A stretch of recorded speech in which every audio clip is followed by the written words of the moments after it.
എടാ എൽദോ നിന്നെ സിനിമയിലെടുത്തടാ. സിനിമ ഹച്ചിരിമ ഭീമ സിനിമ ചിരിമ. നിറയെ കളിയും ചിരിയും തമാശയായി ഭീമ സിനിമ ചിരിമയുടെ ഒരു പുത്തൻ അധ്യായം ഇതാ ഇവിടെ ആരംഭിക്കുകയാണ്. ഏവർക്കും സ്വാഗതം ഭീമ സിനിമ ചിരിമയിലേക്ക്. ഭീമ സിനിമ ചിരിമ നിങ്ങൾക്കായി അവതരിപ്പിക്കുന്നു Bhima Kerala, Karnataka and Tamil Nadu. Welcome back Mani. അപ്പൊ ഇന്ന് നമുക്ക് നമ്മുടെ കൂടെ വരുന്ന സ്പെഷ്യൽ നമ്മള് സാധാരണ എല്ലാവരും വിളിക്കുന്ന വെച്ചിട്ടുണ്ടെങ്കിൽ സിനിമയിൽ പ്രവർത്തിക്കുന്ന ആൾക്കാരൊക്കെയാണല്ലോ വിളിച്ചത്. ഇപ്പൊ കഴിഞ്ഞതിൽ നമ്മൾ കലാഭവന്റെ പ്രകാശ് സാറ് വന്നിരുന്നു. പക്ഷെ ഈ തവണ ഞാൻ കൊണ്ടുവരുന്ന വെച്ചിട്ടുണ്ടെങ്കിൽ നമ്മള് ഒരു ഇച്ചിരി കുറച്ച് കയ്യിലിരിപ്പ് എങ്ങനെയാണെന്ന് എനിക്കറിയില്ല. അദ്ദേഹം വളരെ സ്ട്രോങ് ആയിട്ടുള്ള ഒരാളാണ്. അയ്യോ അതാരാണോ? നമുക്ക് വേണമെങ്കിൽ കീരിക്കാടൻ ജോസ് ചത്തേ എന്നൊക്കെ പറയുന്ന പോലെ അത്രയും പൗരുഷമുള്ള ഒരു വ്യക്തിനാണ് ഞാൻ ഈ വേദിയിലേക്ക് സ്വാഗതം ചെയ്യാൻ പോകുന്നത്. പക്ഷെ അദ്ദേഹം വരുമ്പോൾ ആ ഇടുപ്പുള്ള ഒരു മ്യൂസിക് വേണം മോനെ, എന്നാളെ ആള് വരുള്ളൂ. അതൊന്നും അങ്ങോട്ട് കനത്തിൽ അങ്ങോട്ട് ഇട്ടേ നോക്കട്ടെ, നിങ്ങൾക്ക് കാണാം. ഞാൻ വെൽക്കം ചെയ്യുന്നു ഒരു മഹാനായ ഒരു ഗുണ്ടയെ ഞാൻ സ്വാഗതം ചെയ്യുന്നു. വെൽക്കം. പേര് ഞാൻ പറയില്ല, വലിയ ഗുണ്ടയാ.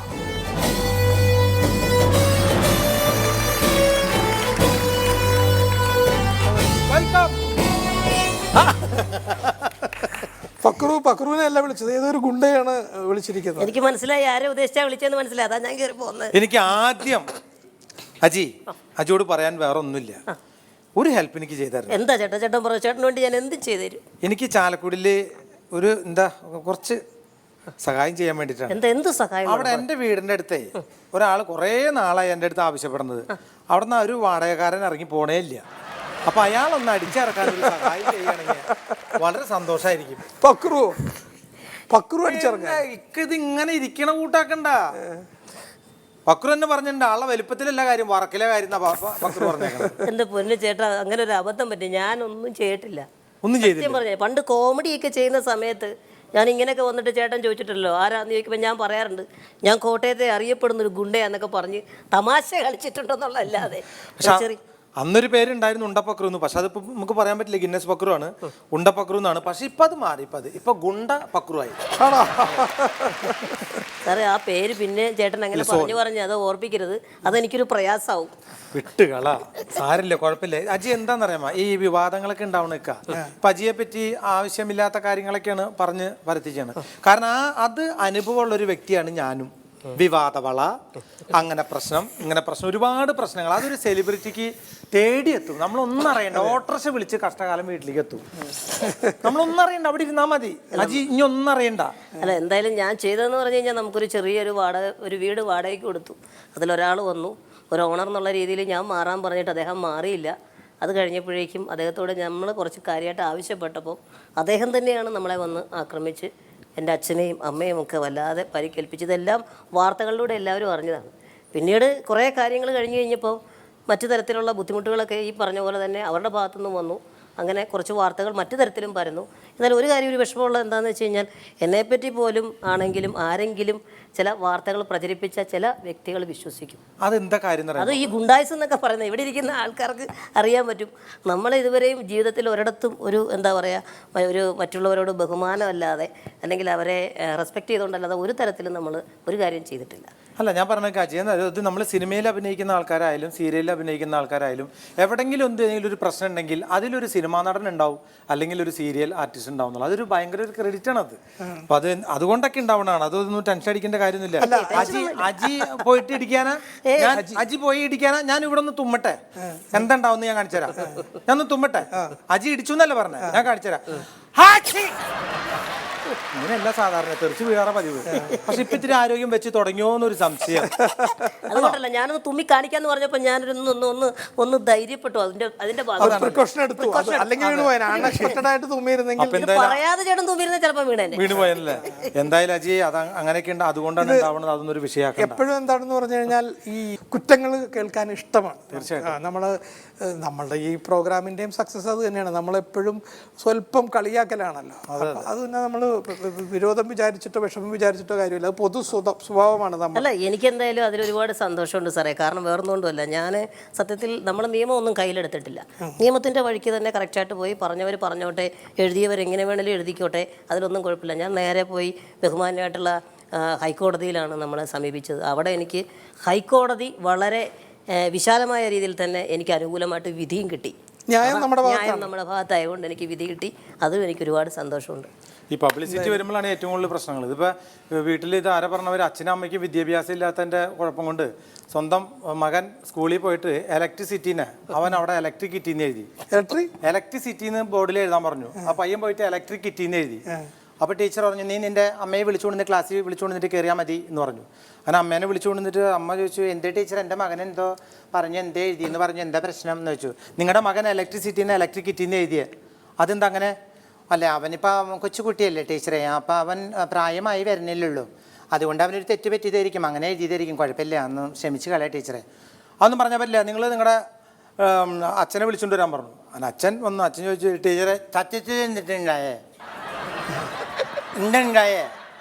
അല്ല, ഇത് പെണ്ണ് നിങ്ങളുടെ മകൻ ഇലക്ട്രിസിറ്റിനെ ഇലക്ട്രിക് കിറ്റിന്ന് എഴുതി, നിങ്ങൾ ഇതെന്താ എല്ലാവരും ഇങ്ങനെ വന്നിട്ട് ഓരോന്ന് പറഞ്ഞ് ഉണ്ടാക്കണത് എന്ന് വെച്ചപ്പോൾ അച്ഛൻ്റെ അടുത്ത് വെച്ചു, അത് നോക്കിയിട്ട് കാര്യമില്ല, കൊച്ചുകുട്ടിയല്ലേ, അതിനുള്ള വിദ്യാഭ്യാസമുള്ളൂ, ഇനി ടീച്ചർ ഇത് എല്ലായിടത്തും പറഞ്ഞൊരു പബ്ലിക്കിറ്റി ആക്കണ്ടാണ്. അത് അതൊരു സമൂഹത്തിൽ ഉണ്ടാവുന്ന ഒരു ചെറിയ പ്രശ്നമാണത്, നോക്കിയിട്ട് കാര്യമില്ല. അപ്പൊ എന്തായാലും ഇതൊക്കെ വഴി തെളിഞ്ഞ് വരും. ഓക്കെ, ദൈവം എന്ന് പറഞ്ഞ ഒരാളുണ്ട് മുകളിൽ, അജി പേടിക്കണ്ട. അല്ല, എനിക്ക് കൈ തരണം എന്നുണ്ട്, പക്ഷേ ഈ ദൈവത്തിനാ മണിച്ചേട്ടന് കൈ കൊടുത്താൽ കുഴപ്പമാണ്. അയ്യോ, ഇങ്ങ് കാണിച്ച്, ഇത് കണ്ടോ, പങ്കായം പോലത്തെ കൈയാണ്.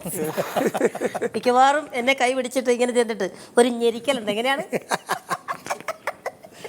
സിനിമ തുടങ്ങിയപ്പോൾ ഇതിൽ നിന്ന് ഒരുപാട് കലാകാരന്മാരെ സിനിമയിലേക്ക് കൊണ്ടുവരണമെന്നും പിന്നെ നമ്മുടെ സംഘടനയുടെ ഒരു ഉദ്ദേശ ലക്ഷ്യമുണ്ടായിരുന്നു അല്ലേ?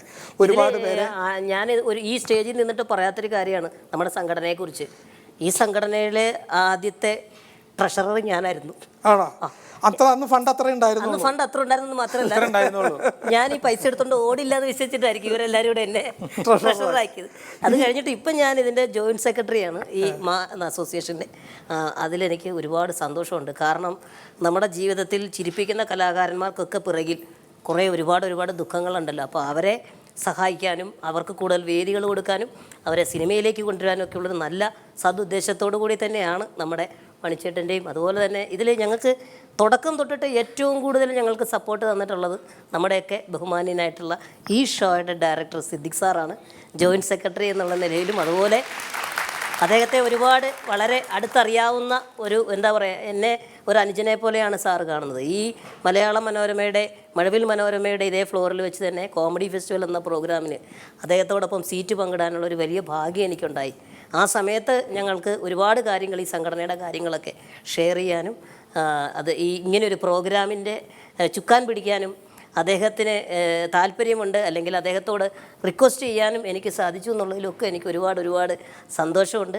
അതിൽ എല്ലാ തരത്തിലും നെടുന്തൂണായി വന്ന നമ്മുടെ പ്രസിഡന്റ് മണിച്ചേട്ടൻ, സെക്രട്ടറി സാജൻ പൊള്ളുരുത്തി, KS പ്രസാദേട്ടൻ, അതുപോലെ മഴവിൽ മനോരമയുടെ ഈ ഷോയുടെ ഡയറക്ടർ, എല്ലാവർക്കും പ്രത്യേകിച്ച് ജോയിൻറ്റ് സെക്രട്ടറി എന്നും ഇതിലെ ഒരു അംഗം എന്നുള്ള രീതിയിലും ഇതിലെ ഏറ്റവും ചെറിയ കലാകാരൻ എന്നുള്ള രീതിയിലും ഞാൻ നന്ദി പറയുന്നു. ഇനിയിപ്പോൾ എത്ര വർഷം കഴിഞ്ഞാലും ഇക്കാക്ക് അനുജനായിട്ട് തന്നെ കാണാൻ പറ്റുള്ളൂ. കാരണം ഇവിടുന്ന് അങ്ങോട്ട് ഇല്ല, അതുകൊണ്ട് ഇനിയിപ്പോൾ അനുജനായിട്ട് തന്നെ കാണാൻ പറ്റുള്ളൂ അല്ലേ? അതെ. അപ്പോൾ നമ്മൾ ഈ വേദിയുടെ ഉദ്ദേശ ലക്ഷ്യങ്ങളിൽ ഒന്നായിരുന്നു നമ്മൾ ഒരുപാട് പേരെ ചാരിറ്റി ചെയ്യുക. നമ്മളിത് തുടങ്ങുന്ന ആദ്യത്തെ എപ്പിസോഡിലാണെന്ന് തോന്നുന്നത് മണിയും ദിലീപും കൂടിയാണ്. കോഴിക്കോട് അപകടം പറ്റി ഹോസ്പിറ്റലിലായിരുന്നു അന്ന്. ICUവിൽ നിന്ന് ആ സമയത്ത് പുറത്തു വന്നിട്ടുണ്ടായിരുന്നുള്ളൂ. നിർമ്മൽ, നമ്മുടെ ഈ സിനിമയുടെ വേദിയിൽ അദ്ദേഹം എത്തുന്നതിന് മുൻപേ ആക്സിഡൻറ്റിൽ പെട്ടുപോയി, അല്ലെങ്കിൽ ഇവിടെ വരുമായിരുന്നു. അതിന് മുൻപുള്ള കോമഡി ഫെസ്റ്റിവലിൽ അവരുടെ ടീം ഗംഭീര പ്രകടനമായിരുന്നു, കാലിക്കറ്റ് V4U. ആ കലാകാരന് അന്ന് നമ്മൾ നമ്മളാൽ കഴിയുന്ന ഒരു സഹായം സ്വീകരിക്കുകയും അന്ന് എല്ലാവരും വേദിയിൽ നിന്ന് പ്രാർത്ഥിച്ചു. അന്ന് അച്ഛൻ പറഞ്ഞത് അവന് എഴുന്നേറ്റ് നടക്കാൻ പറ്റുന്നൊരവസ്ഥ ഉണ്ടായാൽ മതി, അതെങ്കിലും ഉണ്ടാകണമേ എന്നാണ് പ്രാർത്ഥിച്ചത്. പക്ഷെ നമ്മൾ അന്ന് പറഞ്ഞത് അതല്ല, അതൊന്നുമല്ല, ഞങ്ങൾ ഒരുപാട് പേരുടെ പ്രാർത്ഥനയുണ്ട്. ആ കലാകാരൻ ഇപ്പോൾ വേദിയിലേക്ക് തിരിച്ചു വരികയാണ്. നിർമ്മൽ ഇവിടെ വന്നിട്ടുണ്ട്. നിർമ്മലിനെയും കാലിക്കറ്റ് V4Uലെ ദേവരാജനെയും ഈ വേദിയിലേക്ക് ക്ഷണിക്കുന്നു. Please come.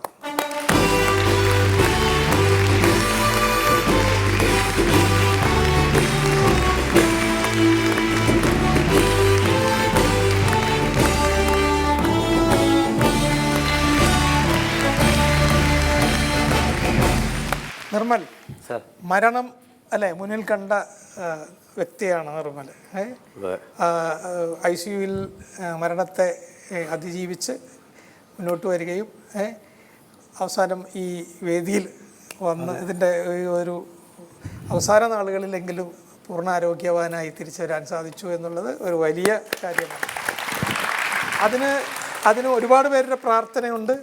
ഒപ്പം ഈ പറയുന്ന നിർമ്മലിൻ്റെ മനസ്സിൻ്റെ ഒരു ശക്തിയുണ്ട്. സ്റ്റേജിലേക്ക് വരണം, അതാണ് കലാകാരൻ്റെ ഒരു ശക്തി കൂടിയാണ് നമ്മുടെ ഉള്ളിൽ കിടക്കുന്ന ആ ഒരു ഫയർ എന്ന് പറയുന്നത്. അതും കൂടിയാണ് ഇങ്ങോട്ട് തിരിച്ചു കൊണ്ടുവന്നത്. ഇപ്പോൾ ഇന്നസെൻ്റ് ഏട്ടൻ എപ്പോഴും പറയുമായിരുന്നു, ഇന്നസെൻ്റ് ഏട്ടനെ ക്യാൻസർ വന്ന് എല്ലാവരും ഷോക്കായപ്പോൾ ഇന്നസെൻ്റ് മാത്രമാണ് അന്ന് അപ്സെറ്റ് ആകാതിരുന്നത്. ചിരിച്ചുകൊണ്ട് ക്യാൻസറിനെ തോൽപ്പിച്ച ആളാണ് ഇന്നസെൻ്റ് ഏട്ടൻ. അതേപോലെ തന്നെയാണ് നിർമ്മലും.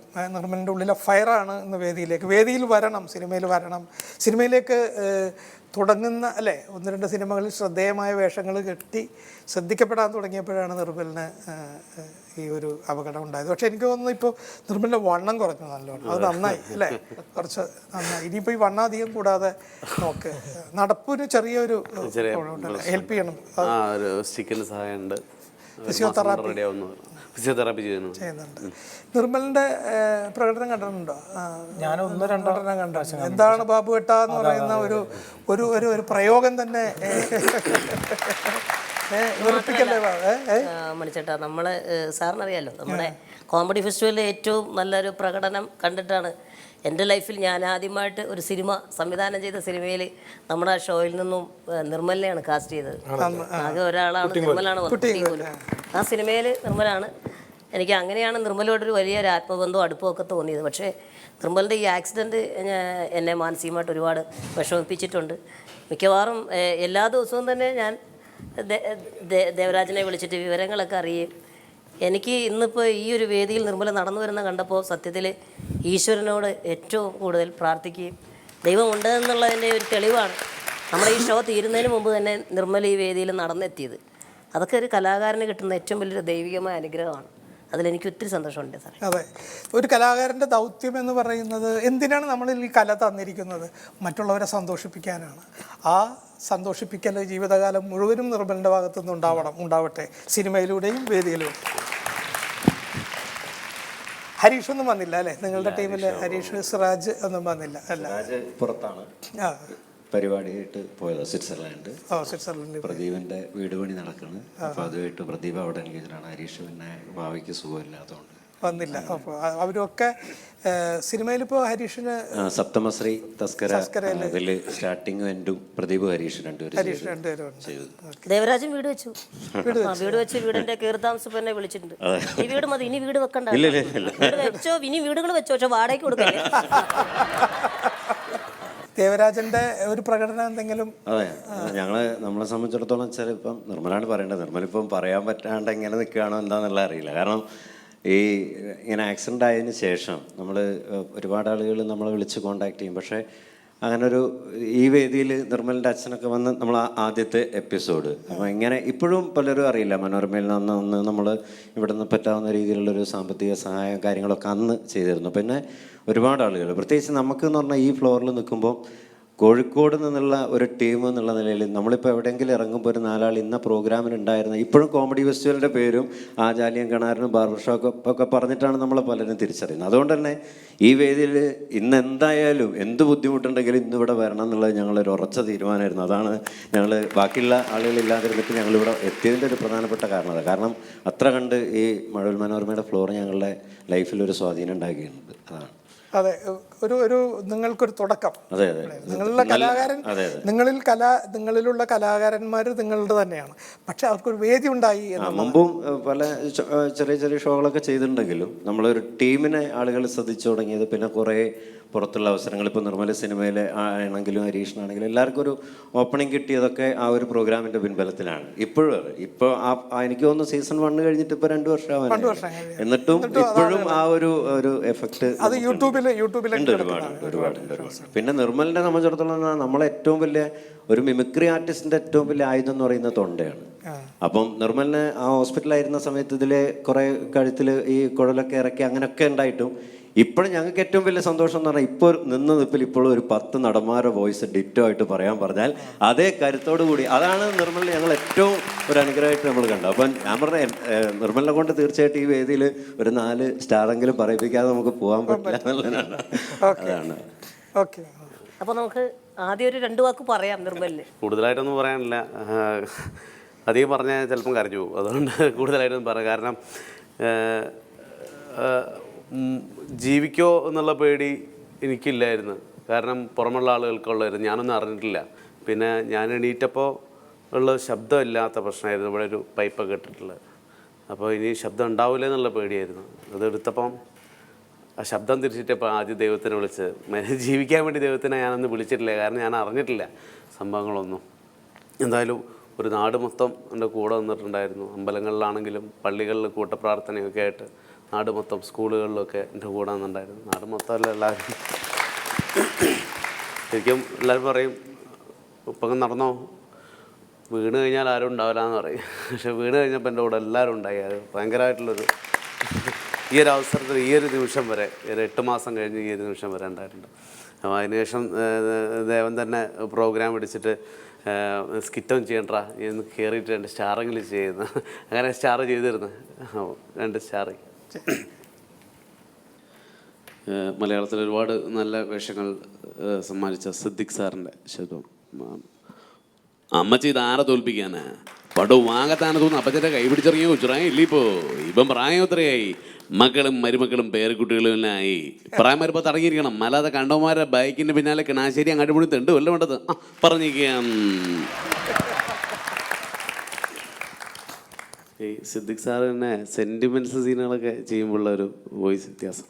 സന്ദേശം എന്ന ചിത്രത്തിലെ അമ്മയെക്കുറിച്ച് ഓർക്കുമ്പോൾ ആദ്യം മനസ്സിൽ വരുന്നൊരു കാര്യമുണ്ട്. സ്കൂളിൻ്റെ ഫീസ് അടയ്ക്കുന്നതിന് മുമ്പ് ഫൈനിൻ്റെ ഫൈനലാകുമ്പോൾ ക്ലാസ്സിൻ്റെ ഫാതിക്ക് വന്ന് അമ്മയൊരൊറ്റ വിളിയാ, മോനെ ഉദയാന്ന്. എന്നിട്ട് ആ കയ്യിലെ മുഷിഞ്ഞ നോട്ടും ചില്ലറയ്ക്ക് അങ്ങ് പെറുക്കി തരും. ഒരു ലോട്ടറി കിട്ടിയ ഭാവത്തോടെ ഞാൻ പോട്ടെ, പാടത്ത് പണിക്കാരുടെ അബദ്ധവും കാണിക്കും. മണിയമ്പിള്ള രാജേശ്വരൻ്റെ ശബ്ദമാർഗം. ലാസറെ പാലയിന്ന് കാപ്പി കുടിക്കണം, പിന്നെ ഭാര്യ ഒന്ന് കാണണം. നിന്റെ പൊട്ടനും ചാന്തനും കിണമശിക്കാരെ കാശയിലാണ് വീട് വിട്ടിറങ്ങിയ ദുഷ്ടയെ വഞ്ചി ചേച്ചി എന്റെ കൊച്ച്, എന്റെ സ്വന്തം ചേരാ ചോര, എനിക്കതിനെ വേണം.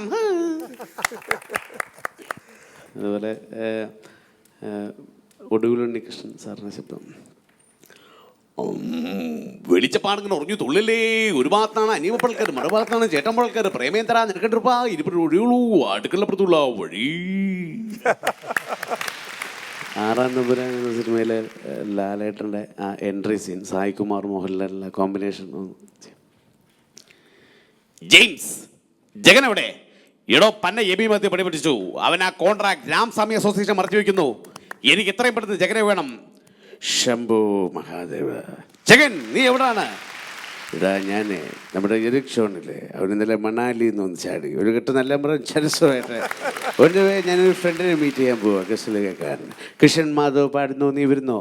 എടാ ഞാനൊക്കെ ഭ്രാന്ത് പിടിച്ച അവസ്ഥയിലാ. അതിന് ചരസാ ബസ്റ്റ് കൂടെ വേണം റമ്മും കോളയാകാം ഒരു പിമ്പലത്തിന്. എടാ പന്നെ എബി മധ്യ പണി പഠിച്ചു. അവൻ ആ കോൺട്രാക്ട് രാമസ്വാമി അസോസിയേഷന് മറിച്ചു വയ്ക്കാൻ പോകുന്നല്ലേ. നീ അറിഞ്ഞോ? ഇല്ല മറിയുന്നവൻ ജഗൻ. എടാ നീ ഇറങ്ങണം. നല്ലൊരു രാത്രിയിൽ വന്ന് വീഴാൻ കണ്ട മരണം. നീ പോയൊരു കുപ്പിയുടെ വാ പൊട്ടിച്ചടി തുടങ്ങും. എണ്ണം വെച്ചോ, 4ാമത്തെ ബെക്കിൽ ഐസ് ക്യൂബ്സ് വീഴുന്നതിന് മുമ്പ് ഞാൻ എത്തിയിരിക്കും. തമ്പി ഇത് നീക്കാറ് ഞാൻ ചവിട്ടും. ശംഭോ മഹാദേവ. കുറേ കൂടെയൊക്കെ ചേർന്ന്. ഏതായാലും ഈ ഫ്ലോറിൽ ഞാൻ കോമഡി ഫെസ്റ്റിവലിൽ ചെയ്യുമ്പോഴൊന്നും സ്റ്റാർ ചെയ്തിട്ടില്ലായിരുന്നു. അത് ആഗ്രഹമുണ്ടായിരുന്നു. അപ്പോൾ സ്റ്റാർ ചെയ്യാനുള്ളൊരു ഭാഗ്യം കൂടെ ഈ ഫ്ലോറിലുണ്ടായി. വളരെ സന്തോഷമുണ്ട്. അപ്പം ദേവൻ്റെ കുറച്ച് സ്റ്റാർ ലാൽ സാറിനെയൊക്കെ ഞാൻ ഇതിനു മുമ്പ് മനോരമയിൽ തന്നെ ചെയ്തതാണ്. ഇപ്പോൾ ഞാൻ പുതിയൊരാളെന്നുള്ള ഇപ്പോൾ കോഴിക്കോടുള്ള ഒരു നാടകക്കാരനും ഇപ്പം സിനിമാക്കാർക്ക് ഏറ്റവും പരിചിതമായിട്ടുള്ളൊരു മുഖമാണ് കലിംഗ ശശി എന്ന് പറയുന്ന ശശിയേട്ടൻ്റെ ശബ്ദമായിട്ട് നമ്മുടെ പ്രാഞ്ചിയേട്ടനിൽ മമ്മൂട്ടിയുടെ കുക്കായിട്ട് ഒരു വേഷം ചെയ്തിരുന്നു. നേരം വെളുത്തപ്പം മുതൽ ഓരോരുത്തർ വിളിച്ച് ചോദിക്കാൻ തുടങ്ങിയ പത്മശ്രീ ഫ്രാൻസിസ് സാറുണ്ടോ, പത്മശ്രീ ഫ്രാൻസിസ് സാർ പുറത്തു പോയോ, അവിടെ വന്നു കഴിഞ്ഞാൽ പത്മശ്രീ അങ്ങോട്ട് കാട്ടിത്തരുമോ, എന്നിട്ട് പറ്റേ കാട്ടി കൊടുക്കണ്ടേ പത്മശ്രീ അല്ലവിൻ്റെ. അവിടെ പിന്നെ ഈ സാധാരണ സ്റ്റേജിൽ ഈ വൺ മാൻ ഷോ ആയിട്ട് ചെയ്യുന്ന സമയത്ത് കുറേ മുമ്പുണ്ട്, മിമിക്രിയിൽ കുറേ മുമ്പ് തന്നെയുള്ളവരാണ് ഈ റേഡിയോ സ്റ്റേഷൻ്റെ ഒരു സംഭവം ചെയ്യാറുണ്ട്. അപ്പോൾ അത് ഈ ചെറിയ കുട്ടികളിൽ നമ്മളെ വീട്ടിലുണ്ടെങ്കിൽ റേഡിയോ നമ്മൾ വെച്ചൊരു പരിപാടി കേട്ടുകൊണ്ടിരിക്കുമ്പോൾ കുട്ടി വന്ന് സ്റ്റേഷൻ മാറ്റുമല്ലോ. അപ്പോൾ വീണ്ടും നമ്മൾ പഴയ സ്റ്റേഷനിലേക്ക് പോകും, വീണ്ടും നമ്മൾ മാറ്റും. അപ്പോൾ ഇവിടെ ആകാശവാണി കോഴിക്കോട്, തൃശ്ശൂർ 2 സ്റ്റേഷൻ. അപ്പോൾ കോഴിക്കോട് സ്റ്റേഷനിൽ പെൺകുട്ടികളും സൗന്ദര്യ സംരക്ഷണവും ഇതാണ് വിഷയം. തൃശ്ശൂർ നിലയത്തിൽ നല്ല ഇനം നായ്ക്കളെ എങ്ങനെ വീട്ടിൽ വളർത്താം എന്നുള്ള ഒരു പ്രോഗ്രാം. അപ്പോൾ ഇത് ഇങ്ങനെ ഒരു കുട്ടി സ്റ്റേഷൻ മാറ്റുമ്പോൾ ഈ 2 സംഭവങ്ങൾ ഒരുമിച്ച് വരുന്നൊരു സാധനം, സാധാരണ സ്റ്റേജിൽ ചെയ്യുന്നൊരു സാധനമാണ്. അത് ഒന്ന് ചെയ്യാമെന്ന് വിചാരിക്കുക. ആകാശവാണി കോഴിക്കോട് ഇപ്പോൾ പെൺകുട്ടികളും സൗന്ദര്യ സംരക്ഷണവും ഈ വിഷയത്തെക്കുറിച്ചൊരു പ്രഭാഷണം കേൾക്കാം. ആകാശവാണി തൃശ്ശൂർ ഇപ്പോൾ നായ്ക്കളെ എങ്ങനെ നല്ല രീതിയിൽ വീട്ടിൽ വളർത്താം എന്നതിനെക്കുറിച്ച് ഡോക്ടർ മാധവൻ നൽകുന്ന പഠന റിപ്പോർട്ടിൻ്റെ അവതരണമാണ്. മുടി ബോബ് ചെയ്ത് നടക്കുന്ന പെൺകുട്ടികളെ പൊമേറിയൻ വിഭാഗത്തിലാണ് പെടുത്താറുള്ളത്. നഖം നീട്ടി വളർത്തുന്ന പെൺകുട്ടികൾ കടിക്കാനും മാന്താനുമുള്ള സാധ്യത വളരെ കൂടുതലാണ്. മെലിഞ്ഞ ശരീരമുള്ള പെൺകുട്ടികൾക്ക് പാലിൽ ബിസ്ക്കറ്റ് പൊടിച്ച് ചേർത്ത് കൊടുക്കുന്നത് ഉത്തമമായിരിക്കും. തടിച്ച ശരീരപ്രകൃതിയുള്ള പെൺകുട്ടികളാണെങ്കിൽ ചങ്ങലക്കിട്ട് വളർത്തുന്നതാണ് കൂടുതൽ നല്ലത്. സ്ഥിരമായി ലിപ്സ്റ്റിക് ഉപയോഗിക്കുന്ന പെൺകുട്ടികൾക്ക് പേ ഇളകാനുള്ള സാധ്യത 100% വരെ കണ്ടുവരുന്നു. സദാസമയവും വർത്തമാനം പറഞ്ഞുകൊണ്ടേയിരിക്കുന്ന പെൺകുട്ടികളെ ചെത്തലപ്പട്ടികൾ അഥവാ കൊടിച്ചിപ്പട്ടികൾ എന്ന വിഭാഗത്തിലാണ് സാധാരണ പെടുത്തി വരാറുള്ളത്. അച്ഛനും അമ്മയും അറിയാതെ കാമുകന്മാർക്കൊപ്പം ടൗണുകളിൽ ചുറ്റിക്കറങ്ങിക്കൊണ്ടേയിരിക്കുന്ന പെൺകുട്ടികൾക്ക് ആദ്യ പ്രസവത്തിൽ തന്നെ 4 മുതൽ 5 വരെ കുഞ്ഞുങ്ങൾ ഉണ്ടാവാൻ സാധ്യതയുണ്ട്. നിങ്ങൾ കേട്ടത് പെൺകുട്ടികളെ എങ്ങനെ വീട്ടിൽ വളർത്താം എന്നൊരു പരിപാടിയാണ്. Thank you. അതുപോലെ എനിക്കിപ്പം വലിയൊരു ഭാഗ്യം, എനിക്ക് സുരാജേട്ടൻ പണ്ട് കോമഡി ഫെസ്റ്റിവലിൽ പറഞ്ഞിട്ടുണ്ടായിരുന്നു ഒരു സിനിമയിലേക്ക് ഡബ് ചെയ്യാൻ വിളിക്കാമെന്നുള്ളത്. അതിപ്പം പുള്ളി ഇപ്പം ഈ അടുത്ത് പുള്ളി അഭിനയിക്കുന്ന കസിൻസ് എന്ന് പറയുന്ന സിനിമയിലേക്ക് അങ്ങനെ ഒരു ചാൻസ് സുരാജേട്ടൻ ത്രൂ വന്നിട്ടുണ്ട്. അതിലൊരു ഡബിങ് ചെയ്യാൻ വേണ്ടിയിട്ട്. അത് എപ്പോഴും ചെയ്തുകൊണ്ടിരുന്ന ഒന്ന് ഈ ആദ്യ ഡബ്ബിങ്ങിനോട് ഭയങ്കര ഒരു താല്പര്യമുള്ളതുകൊണ്ട് ഷമ്മി തിലകൻ പണ്ട് മുതലേ ഇഷ്ടമുള്ളൊരു ആളാണ്. കാരണം പുള്ളിയുടെ ഡബ്ബിങ് വോയിസ് അതാണ്. ഈ പിന്നെ ദേവാസുരത്തിലെ നെപ്പോളിയൻ ചെയ്ത ആ ക്യാരക്ടറിൻ്റെ ആ ശബ്ദം അത് ചെയ്യാറുണ്ട്. അതുകൂടി ചെയ്തിട്ട് പോകാൻ തോന്നുന്നു. അപ്പോൾ അതിൽ മോഹൻലാലിനോട് പറയുന്നതാണല്ലോ, നീലാണ്ട ഒന്നും ഇവിടെ അവസാനിച്ചൊന്ന് കരുതണ്ട, തുടങ്ങണേ ഉള്ളൂ, എനിക്കൊണ്ടൊരു ദിവസം, ബാക്കി നമുക്ക് അന്ന് പറയാം. നീ ചത്തിട്ടില്ലെന്ന് അറിഞ്ഞപ്പോഴാ എനിക്ക് സമാധാനമായത്. ഇനി നീ ഇറങ്ങണം. മുണ്ടയ്ക്കൽ അമ്പലത്തിലെ ഉത്സവത്തിന് ഒരുപാട് നാളില്ല. പഴയ കണക്കുകളൊക്കെ തീർക്കേണ്ട നമുക്ക്. ആ സാർ, താങ്ക് യു. നിർമ്മലിന് ആക്സിഡൻ്റ് ഉണ്ടാകുന്നത് ഒരു വർക്ക് കഴിഞ്ഞിട്ട് തിരിച്ച് രാത്രി ബൈക്കിൽ പോകുമ്പോഴാണ് ഹൈവേയിൽ ഏതോ ബൈക്ക് ഇടിച്ചിട്ടിട്ട് വണ്ടി ദേഹത്തൂടെ കയറിപ്പോയി. സുമോ വണ്ടിയായിരുന്നു, അത് കയറിപ്പോയി. അവർ പിന്നീട് അറസ്റ്റ് ചെയ്തു. അവർ ഇപ്പോഴും കിട്ടിയിട്ടില്ല. അത് തൊട്ടടുത്ത് അവിടെ ഒരു ജംഗ്ഷൻ ഉണ്ട്. ആ ജംഗ്ഷനിലെ ക്യാമറ കുറേ നാളായിട്ട് കംപ്ലൈൻ്റ് ആയിരുന്നു. അത് ശരി. അത് അവർ കരാറ് അവസാനിച്ചുകൊണ്ട് നന്നാക്കാൻ വന്നില്ല പറഞ്ഞു. അപ്പോൾ അവിടെ ഒന്നും പോയി അന്വേഷിച്ചിരുന്നു ഞങ്ങൾ.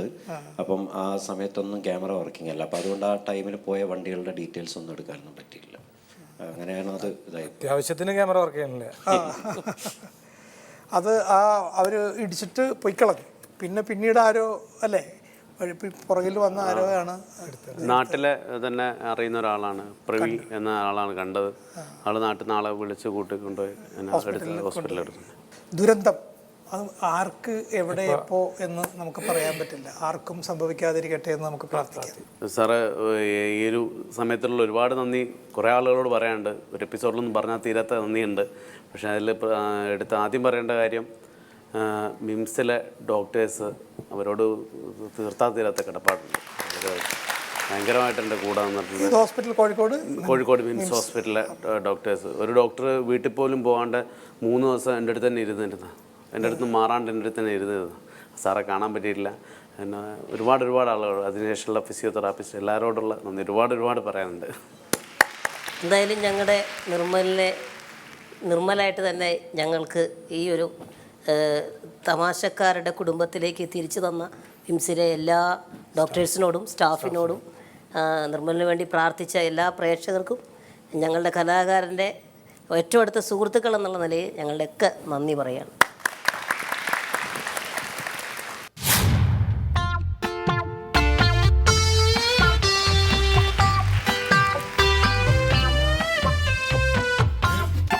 ലക്ഷം അത് മൈനസ് പോയി കഴിഞ്ഞാൽ 1 ലക്ഷം അത് വേണ്ട പോയി കഴിഞ്ഞാൽ കാലത്തന്നെ തുടങ്ങി കണക്ക് കൂട്ടാനായിട്ട്. മനുഷ്യ ഇങ്ങേരാണ് എന്റെ ഭർത്താവ്. ഈ കണക്ക് കൂട്ടുമ്പോ നിങ്ങൾ വിചാരിക്കും ബാങ്ക് മാനേജരാന്ന്. ഇയാൾക്കൊരു തേങ്ങയില്ലെന്നേ. ഈ പൊട്ടിപ്പൊളിഞ്ഞ വീടും 2 പിള്ളേരും, ഇതാണ് ഇയാളുടെ ആകെ കൂടിയുള്ള സമ്പാദ്യം. പിന്നെ സ്വഭാവം, പകൽ ഇവിടുന്ന് ഒരു ഇറക്കം, പിന്നെ ഒരു കറക്കം, ഊണ് കഴിഞ്ഞ ഒരു ഉറക്കം, ഇതൊക്കെ ചോദിച്ചാലോ ഒരു തർക്കം. പിന്നെ 2 പിള്ളേരുണ്ട്, അതിന്റെ അഹങ്കാര. അതിനിടയിലുള്ള സത്യം എനിക്ക് മാത്രമല്ല അറിയുള്ളൂ. ഞാൻ ഇതൊക്കെ പറഞ്ഞിട്ട് നിങ്ങൾ എന്താ ഇങ്ങനെ കുന്തം വിഴുങ്ങിയ പോലെ നിൽക്കണേ? അമ്പടി കേമി. പിന്നെ കാഴ്ചയിൽ എൻ്റെ തള്ളയിട്ട് തോന്നുമെങ്കിലും ഇതെൻ്റെ ഭാര്യ ഉണ്ടാ. പിന്നെ ഇവിടെ പേര് ശ്രീദേവി എന്നാണെങ്കിലും കുടുംബശ്രീയിലെ പെണ്ണുങ്ങൾ വിളിക്കുന്നത് മൂദേവി എന്നാണ്. 2 കാര്യത്തിന് മാത്രം ഒരു വാവ് വിളിക്കുള്ളൂ. ഒന്ന് തിന്നാനും പിന്നെ എൻ്റെ കുറ്റം പറയാനും.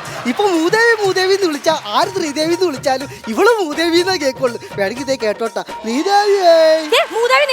ചാച്ചു എങ്ങനെയുണ്ട് മനസ്സിലായില്ലേ? എടി നീ എന്തെങ്കിലും ഒന്ന് പറ. നീ വാ തുറന്ന് എന്തെങ്കിലും ഒന്ന് സംസാരിക്കേ. നിങ്ങൾ സ്റ്റാച്ചു എന്ന് പറഞ്ഞാ പിന്നെ എനിക്ക് എന്തെങ്കിലും പറയാൻ പറ്റുമോ? എന്നെ തോട് ഇവിടെ ഉപ്പുണ്ടോ, മുളകുണ്ടോ, മഞ്ഞപ്പൊടി, കാപ്പിപ്പൊടി, ചായപ്പൊടി, പഞ്ചസാര, എന്തെങ്കിലും ഒരു സാധനം ഇവിടെ ഉണ്ടോ? തുടണ്ടായിരുന്നു. നിങ്ങൾ എന്തെങ്കിലും ഒന്ന് പറ മനുഷ്യ. എടി കേറി കിടക്കാനായിട്ട് ഒരു വീടില്ലേ? മക്കൾക്കില്ലെങ്കിലും നമുക്ക് കിടക്കാനായിട്ട് ഒരു പായില്ലേ? കേറിയിരിക്കാനായിട്ട് ഒരു കസേരയില്ലേ? ചോറ് വിളമ്പത്തിന് പ്ലേറ്റ് ഇല്ലേ? അരി കഴുകിടാനായിട്ട് ഒരു കലുവില്ലേ? ആ കലത്തിൽ അരി ഉണ്ടാ? ഇല്ല, തീരാറായി. എടി ഭയങ്കരി, ഈ നിസാര കാര്യത്തിനാണ് ഇവിടെ ഈ കിടന്ന് തല്ലിപ്പടക്കണത്. എടി വീടുമായി കഴിഞ്ഞ കുറച്ച് അഡ്ജസ്റ്റ്മെന്റ് ഒക്കെ വേണ്ടേ? ഓ ഇന്ന് പണിയില്ലേ? ഇന്നൊന്നും മടിഞ്ഞ്. ഇന്ന് മാത്രല്ല 6 മാസമായിട്ട് ഈ മടിയാ. കണ്ട പണിക്ക് പോണണ്ട. ഇന്ന് ഞായറാഴ്ചയാണ്, കണ്ടു പഠിക്ക്. അവന് ഭ്രാന്തല്ല, പെണ്ണിനെയും കുട്ടീനെയും നോക്കും, അതന്നെ കാര്യം. അവരെ നോക്കണത് അവനല്ലല്ലോ, അവൻ പണിക്ക് പോകുമ്പോ കരക്കാരല്ലേ നോക്കണത്. എടി നീ ഞാൻ പണിക്ക് പോണത് എന്താണെന്ന് നീ ചോദിച്ചിട്ടുണ്ടോ? എന്തിനാണ്? നിന്നെ മക്കളെയും കരക്കാരി നോക്കാതിരിക്കാനാണ് ഞാനിവിടെ കാവലിരിക്കണത്. ഒരു ദിവസം പണിയിട്ട് വരുന്നോ? പോയിക്കോണം. എടാ നീ എന്റെ തന്തക്കും തളക്കും വിളിച്ചോ, പക്ഷെ എന്നെ പണിക്ക് മാത്രം വിളിക്കരുതട്ടാ. അത് ഞാൻ ഓർക്കൂല. എൻ്റെ ദൈവമേ, മുടങ്ങാതെ പണിക്ക് പോയി കുടുംബം നോക്കണ കുറെ അലവലാദികളുണ്ട്. ആദ്യം ഇവർ ഇവിടെ ഓടിക്കണം. അല്ലാതെ പിന്നെ ഇവരുടെയൊക്കെ വിചാരം പണിക്ക് പോകാതെ വിളിക്കുന്നത് ഭയങ്കര സുഖമാണെന്നാണ്. ഒരു ദിവസം തള്ളി നീക്കാൻ പെടുന്ന പാട് എനിക്ക് മാത്രം അറിയാം. ഞാൻ ഇവിടെ കിടന്ന് പെടാപ്പാട് പറഞ്ഞു, നിങ്ങൾ വല്ലതും കാണുന്നുണ്ടോ? നീ എന്ത് പെടാപ്പാട് പറഞ്ഞാണ്? പലിശക്കാർ ആ വഴി വരുമ്പോ നിങ്ങൾ അപ്പുറത്തെ കണ്ടം ചാടി പോകും. ഈ വീട്ടിലിരിക്കുന്ന ഞാൻ എങ്ങനെ കണ്ടം ചാടാനാണ്? നീ അത് പറയരുതട്ടാ. എന്നെ കൂടി ഇറങ്ങി വരാൻ വേണ്ടി 3 ആൾ പൊക്കമുള്ള മതിലെടുത്ത് ചാടിയോളാം. പിന്നെ ഇവക്ക് കണ്ടം ചാടാനാണ് പ്രയാസം. എടി ഇതാണ് പറഞ്ഞത്, ഒരു ജീവിതം പോയിക്കഴിഞ്ഞാൽ ഹൈ ജമ്പ് മാത്രം ചാടി പഠിച്ചാൽ പോരാ, ലോങ് ജമ്പ് കൂടി ചാടാൻ പഠിക്കണമെന്ന്. ശരി, നിങ്ങൾ പുറത്തെ പണിക്ക് പോകണ്ട. ഇവിടെ ഒരു 5-6 വാഴ വെച്ച് അതിന്ന് കുറച്ച് വരുമാനം ഉണ്ടാക്കിക്കൂടെ? എവിടെ ഇതൊക്കെ എന്ന് നേരെയാവാണ് എന്റെ പൊന്നേ.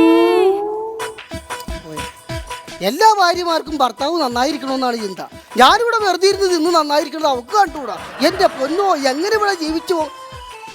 ആരാണാ പോണത്? എടാ സുഖമാണാ പോണത്? അല്ലാട്ടാ പ്രദീപും പ്രവീണുമാ. എടാ പ്രദീപേ ഒന്ന് കണ്ട് കേറിയിട്ട് പോടാ.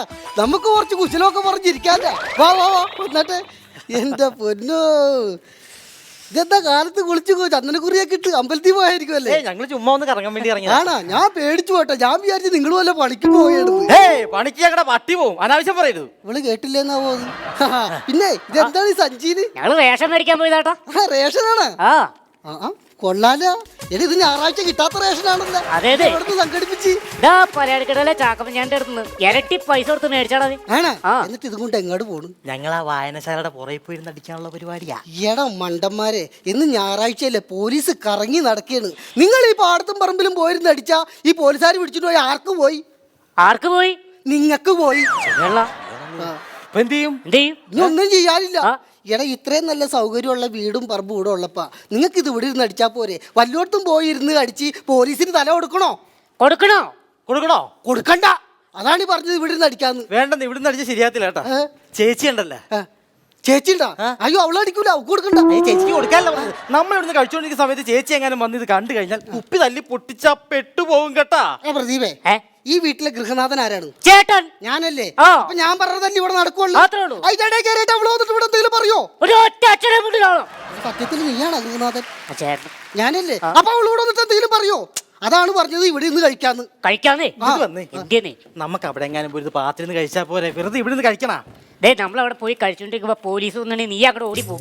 എന്നെ പോലീസുകാരെ വിളിച്ചോണ്ടൂലേ? അന്ന് പറഞ്ഞിട്ട് കാര്യമില്ല, നമുക്ക് അവിടെ ഒതുക്കത്തിരുന്ന് കഴിക്കാം. അത് പോരെ, അതാ നല്ലത്. എടാ ഇവിടെ ഇരുന്ന് കഴിക്കുന്നതിന് ഈ ചേട്ടന് കുഴപ്പമില്ല, പിന്നെ നിനക്ക് എന്നാ ഇത്ര കുഴപ്പം? എന്ത് പറഞ്ഞിട്ട് അവിടെ നിന്ന് കാണാവുന്നാന്ന് പറയാതെ വന്നിട്ട് അടിച്ചിട്ട് പോകണ്ട. എനിക്ക് വേറെ പടിയുള്ളതാണ്. ഒഴിച്ചതല്ലേ, അടിച്ചേക്കാം. വലിച്ചോ.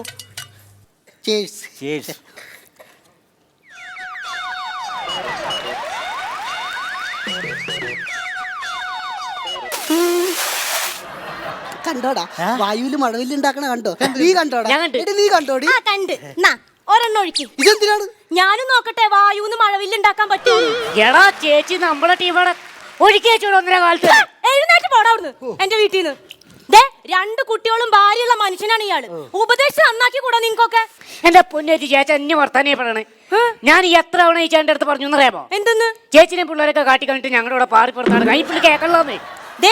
ഇവരെ പിടിച്ച് പുറത്താക്കിയിട്ട് ഈ പരിപാടി ഇവിടെ നടക്കില്ല എന്ന് പറഞ്ഞേക്കിട്ടാ. അത് തന്നെയാണ് ഞാൻ അവരോടും പറഞ്ഞത്. ഇവിടെ നിന്ന് വർത്താനം പറയാണ്ട് അവരുടെ മുഖത്ത് നോക്കി വർത്താനം. ഇതാണ് നിന്നോട് പറഞ്ഞത്. എന്നോടല്ല അവരോട്. നീ വന്നപ്പോ ഞാൻ പറഞ്ഞില്ലേ, ഈ സാധനമായിട്ട് വന്നപ്പോ ഇവിടെ നിന്ന് കഴിക്കരുത്, എന്റെ ഭാര്യക്ക് ഇഷ്ടമോ? ഒരുമാതിരി വർത്താനം പറയരുതേ. വഴിയെ പോയാ ഞങ്ങളെ വിളിച്ച് ഇങ്ങോട്ട് വിളിച്ചിട്ട് കൊഞ്ഞാ കുത്തി കാണിക്കണം. അതല്ല, എനിക്ക് എന്ത് കളിയൊക്കെ നിങ്ങൾ ഇവിടെ വന്നിട്ട് ഒച്ചപ്പാട്ടാക്കാനാണ് പറഞ്ഞത്. ചേട്ടാ ഒരു കാര്യം പറഞ്ഞു, നമ്മൾ ആണുങ്ങളാണ് കുടുംബം നോക്കേണ്ടത്, അല്ലാണ്ട് പെണ്ണുങ്ങളല്ല. നമ്മൾ കല്യാണം കഴിച്ചുകൊണ്ടിരുന്ന പെണ്ണുങ്ങൾ എന്ന് പറഞ്ഞാൽ കോൺക്രീറ്റ് കുഴച്ചതുപോലെയാണ്. അത് നമ്മുടെ ഇഷ്ടത്തിലുള്ള രൂപമാക്കി എടുക്കണം. നമ്മൾ എടുക്കണം, അല്ലെങ്കിൽ അവരുടെ തോന്നിയ രൂപത്തിൽ അവർ നിൽക്കും. അത് ഈ ജന്മത്തെ നമുക്ക് മാറ്റാൻ പറ്റിയല്ല. അതാണ് ഇവിടെ സംഭവിക്കുന്നത്. നീ കല്യാണം കഴിച്ചാണ്? ഞാൻ കല്യാണം കഴിച്ചു. അവളുടെ വീട്ടിലാണ്. അമ്മ ഭയങ്കര വീട്ടിൽ. നീ ഇപ്പൊ എവിടെയാണ്? ഞാൻ എന്റെ വീട്ടില്.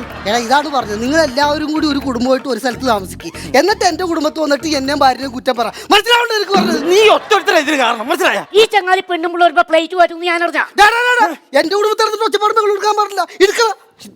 ഇതല്ലല്ലോ അവനെടുക്കട. എന്നിട്ട് എങ്ങോട്ട് നടക്കാനാന്നേ? നമുക്ക് വായനശാലയുടെ പുറകിലേക്ക് പോവാ.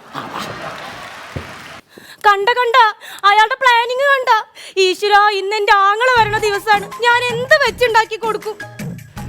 എന്റെ സുഖു, അങ്ങനെ അവിടുന്ന് ഇവിടുന്നൊക്കെ പൈസ ഒക്കെ കടമേടിച്ച് വീടിന്റെ പണി ഞാൻ എന്തായാലും സമാധാനമായിട്ട് വീട്ടിൽ കയറി കിടക്കാൻ പറ്റിയില്ലേ? വീട്ടിൽ ആരോടും ചോദിക്കേണ്ട ആവശ്യമില്ല. ആഹാ, നിങ്ങൾ ഇങ്ങനെ വർത്താനം പറഞ്ഞിരിക്കുക, ഊണ് കഴിക്കണ്ടേ? എടി അളിയും വന്നിട്ട് കഴിക്കാടി. ആ മനുഷ്യനൊക്കെ കണ്ടിട്ട് എന്തോരം നാളായെന്നറിയാമോ? അളിയൻ വന്നിട്ട് ഇന്ന് ഊണ് കഴിക്കില്ല. നിങ്ങൾ ഇരുന്നുണ്ടോ? അയാൾ ഇനി എപ്പ വരാനാണ്? അത് അന്ന് ഊണ് കഴിക്കാല്ലേ? അത് തന്നെ എന്റെ ഊണ് കഴിക്കാം. അളിയും മരുന്നെങ്കിൽ മറ്റേ എന്നോടാ ഇത് വാഴയൊക്കെ മറത്ത് മേത്ത് വീഴുവോ? കയ്യൊക്കെ വിലക്കും എഴുതി കളയില്ലേ? പയ്യെ തിന്നാ കേട്ടോ. ആക്രാന്തൊന്നും കാണിക്കരുത്. അയ്യോ സെറ്റപ്പാണല്ലോ. ഉഗ്രം സാധനമൊക്കെ ആണല്ലോ വെച്ചിരിക്കുന്നത്. ചേട്ടൻ പട്ടാളത്തിൽ എവിടെയാ? ഞാൻ പട്ടാളത്തിൽ വീട്ടിലെ കാര്യം പറഞ്ഞിട്ട് ആയിക്കോട്ടെ. പെട്ടെന്ന് വെച്ചുണ്ടാക്കിയതാണ്, അത്ര എരിവും പുളിയൊന്നും ഉണ്ടാവില്ല. ഒരു കുഴപ്പമില്ല, ഉള്ളത് കൊണ്ട് നമുക്ക് കഴിയല്ലേ. വേറെ കാര്യം ഉണ്ടാളിയാ, നമ്മുടെ പെങ്ങളാന്ന് പറഞ്ഞിട്ട് നല്ല കൈപ്പുണ്യാ. ഇത്ര നേരം നിന്റെ അളിയനെ കണ്ടില്ലല്ലോ, നമ്മൾ രാവിലെ വന്നല്ലേ. അത് പറഞ്ഞ പോലെ ശരിയാവില്ല. ഈ അളിയൻ അവിടെ പോയി കിടക്കണതേ. അളിയന്റെ കാര്യമൊന്നും പറയണ്ട. 2-3 ആൾക്കാർ വന്ന് ഒരു കുപ്പിയും കൊണ്ടുവന്ന് വിളിച്ചോണ്ട് പോയതാ. തുള്ളി കളിച്ച് അതിന്റെ പിന്നാലെ പോയിട്ടുണ്ട്. ഇനി വയറ് വിശക്കുമ്പോ കൊടല് തന്തയ്ക്ക് വിളിക്കും. അപ്പൊ ഇങ്ങോട്ട് കയറി വരുന്നേ. നിങ്ങൾ കഴിച്ചോ? ഇത് തൊടാനൊന്നും ഇരിക്കാൻ പറ്റണല്ലോ. പട്ടാളത്തിൽ എനിക്ക് ഇരിക്കാൻ പിന്നെ വന്നു. അളിയ എപ്പോ വന്നളിയാ? ഞാൻ കാലത്തൊന്നതാ. ആണാ? എവിടെ പോയി കിടക്കായിരുന്നു? ഒന്നും പറയണ്ട അളിയാ. ഞാൻ ഇവിടുന്ന് രാവിലെ പുറത്തേക്ക് ഇറങ്ങിയപ്പോഴേ 2 കൂട്ടുകാരും തൊട്ട് ഒടുക്കത്തെ തർക്കം. തർക്കം തീർത്താ? അത് ഒറ്റയിരിപ്പിന് തീർത്ത്. അതല്ലേ? പിന്നെ അളിയാ, ഇത് ഞാൻ പുതിയ വീട് വെച്ചില്ലേ അവിടെ ചങ്ങനാശ്ശേരി മാറി വന്ന ആണ് പട്ടാളക്കാരനാ പട്ടാളക്കാരൻ 3 പട്ടാളക്കാരുണ്ടാ ഇല്ല ഒരു പട്ടാളക്കാരനോട് പട്ടാളക്കാരനാവുമ്പോ കോട്ടയൊക്കെ ഉണ്ടാവുമല്ലോ ആ കോട്ട വല്ലതും ഉണ്ടെങ്കിൽ കൊടുത്തേര് ഇങ്ങേർക്ക് അതൊക്കെയാ താല്പര്യം. പിന്നെ അളിയോ കൂട്ടുകാരൻ കോട്ട കൊടുത്തിട്ടുണ്ടോ? അതെ വന്ന വഴിക്കെല്ലാം തീർന്നു പോയി. അല്ലെങ്കിൽ പട്ടാളക്കാർക്ക് ഇത്തിരി ആർത്തി കൂടുതലാ.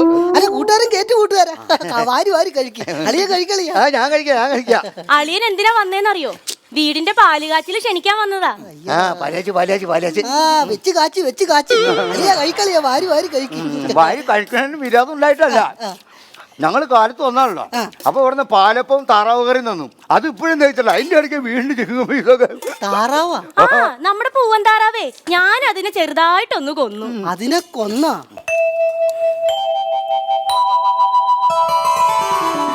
പിന്നെ ശ്രീദേവി എന്താ ചേട്ടാ? ഇന്ന് ഞായറാഴ്ചയല്ലേ, നമുക്ക് ആ പൂവൻ താറാവിനെ അങ്ങോട്ട് തട്ടിയാലാ? ആഹാ, അന്നമ്മ ചേട്ടത്തി 150 രൂപ വില പറഞ്ഞിട്ട് ഞാൻ കൊടുക്കാത്തതാ എന്റെ താറാവിനെ. എന്നാലും എന്റെ മനുഷ്യ, നിങ്ങൾക്ക് എങ്ങനെ തോന്നി എന്നോട് ഇത് പറയാൻ? നിങ്ങൾക്കറിയോ, എന്റെ ബിനുമോനെ പോലെയാ എനിക്ക് എന്റെ താറാവ്. അങ്ങനെ ബിനുമോൻ കറിയായി. പിന്നെ നമ്മുടെ താറാവിനാകെ 2 കാലല്ലേ ഉണ്ടായിരുന്നുള്ളൂ. നീ ഇപ്പൊ ഇത് 4ാമത്തെ കാലാണല്ലോ വിളമ്പി കൊടുക്കണത്. അതെ, ആ മീനാക്ഷി ചേച്ചി അവിടുന്ന് ഞാനൊരു കോഴീനും കൂടെ മേടിച്ചായിരുന്നു. കോഴിനെ വാങ്ങിച്ചാ? അപ്പൊ ഇതിന്റെ പൈസ ആര് കൊടുക്കും? ചേട്ടൻ കൊടുക്കും. ഒന്ന് കൊടുത്തേക്കണേ. എന്റെ ദൈവമേ, കേട്ടാളിയാ, ജീവിച്ചിരിക്കുമ്പോ ഈ കോഴിക്ക് ഒരു വിലയില്ല. പിന്നെ ചത്തു കഴിയുമ്പോഴാണെങ്കിലാ എന്തൊക്കെ പേരിലാണ് അറിയപ്പെടുന്നത്? Chilli chicken, pepper chicken, ginger chicken, chicken 65. ജീവിച്ചിരിക്കുമ്പോ ഈ കോഴി വരക്കാത്ത കൊന്ന് കയറി വന്നാലാ ഇതൊക്കെ അങ്ങോട്ട് കേട്ട് കഴിയുമ്പോഴേ ശങ്കരാടി തലയും താത്തി പോകണോട്ട് ഞാൻ അങ്ങോട്ടൊന്നും പറഞ്ഞിട്ട് കോഴി നാണിച്ചിട്ട് ഒരു പോക്കാണ്. എന്നിട്ട് അടയിരിക്കണ തള്ളക്കോഴിനോട് ഒരു ഒറ്റ ചോദ്യം, ജനിച്ചപ്പോഴേ കഴുത്ത് ധരിച്ച് കൊല്ലാൻ പാടില്ലെന്ന്. ശരി, ഈ കോഴി അന്യാ മുറ്റ ഭയങ്കര മുറ്റ. ഒരു പീസും കൂടി തന്നടി. എടിയാ ഇട്ടു കൊടുക്കടി. അളിയൻ പീസിന്റെ ആളോ, അല്ലെങ്കിൽ എഴുന്നേറ്റിരുന്ന് കൂവും. ഞാൻ പല ആവർത്തി കേട്ടിട്ടുള്ളതാ. പട്ടാളക്കാരനും പീസിന്റെ ആളായിരുന്നു. കഴിക്ക് വാരി വാരി കഴിക്ക്, നല്ലോണം കഴിക്കളിയാ. ഞങ്ങൾ ഇതൊക്കെ കഴിച്ചോളാം. ഞാനൊരു കാര്യം ചോദിച്ചോട്ടെ, ഞാൻ അവിടുന്ന് ഇവിടുന്നൊക്കെ കടം മേടിച്ച് എന്റെ വീടിന്റെ പണിയാൻ തീർത്തു. അളിനി പൊട്ടി പൊളിഞ്ഞ വീടൊന്നും നന്നാക്കിയാ എന്താ? എന്റെ അളിയ ആഗ്രഹമില്ലാഞ്ഞിട്ടല്ല, ഞാൻ എവിടെയെങ്കിലും പണിക്ക് പോയിട്ട് കുറച്ച് പൈസ കൊണ്ടുവന്ന് ഇവിടെ കൂട്ടി വെക്കും. അതെടുത്ത് ഇവള് ആരെങ്കിലും സൽക്കരിക്കണമല്ലോ. അത് തിന്നിട്ട് നാണം കെട്ട് നക്കി പോവാൻ കുറെ തെണ്ടികള്. അളിയും കഴിക്കളിയാ. കൂട്ടുകാരാ, വാരി വാരി കഴിക്ക്, നല്ലോണം കഴിക്ക്, നല്ലോണം വിശക്ക് മാറട്ടെ കഴിക്ക്. എന്നാ കൂട്ടുകാരൻ കഴിക്കളിയാ. കൂട്ടുകാരനും കഴിക്കണ്ട. കഴിച്ചോ, ഞാൻ എന്റെ കൂട്ടുകാരുടെ കാര്യം പറഞ്ഞെന്നുള്ളു. വേണ്ട, സമ്മതിക്കണില്ല. അല്ലെങ്കിൽ ഒന്ന് പിടിപ്പിക്കാറുണ്ട്. തോർത്തു കൊടുക്കണി. പിന്നെ അളിയോ, ഈ 2-ാം തീയതി എന്ന് പറയുമ്പോ അത് എത്രാം തീയതി ആയിട്ട് വരും? അല്ലെങ്കിൽ ഏതാഴ്ചയായിട്ട് വരും? അടുത്ത ഞായറാഴ്ചയായിട്ട് വരും. അടുത്ത ഞായറാഴ്ചയായിട്ട് വരുമല്ലേ?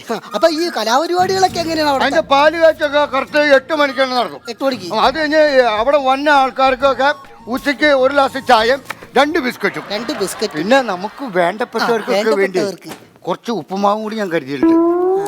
അപ്പൊ ഈ ഉപ്പുമാവ് തൊണ്ടേന്ന് ഇറങ്ങാനുള്ള പഴം ഞങ്ങൾ കൊണ്ടുവന്നോ? ഇല്ല, അത് അപ്പുറത്തെ കടയിൽ നിന്ന് സൂതാരഞ്ഞാട്ടം തരാന്ന് പറഞ്ഞു. ഭാഗ്യം.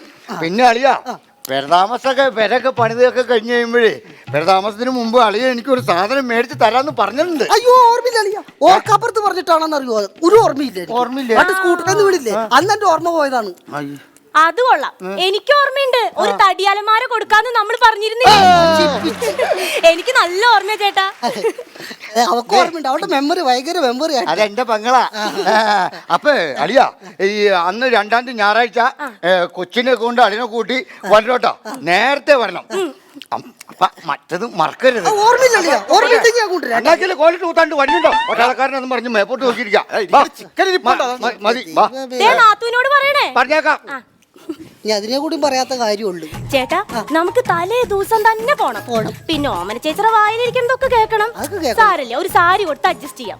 പിന്നെ മക്കൾക്ക് ഡ്രസ്സ്, എനിക്ക് സാരി, നിങ്ങൾക്ക് ഓണത്തിനെടുത്ത ആ ഡ്രസ്സ് തന്നെ മതി.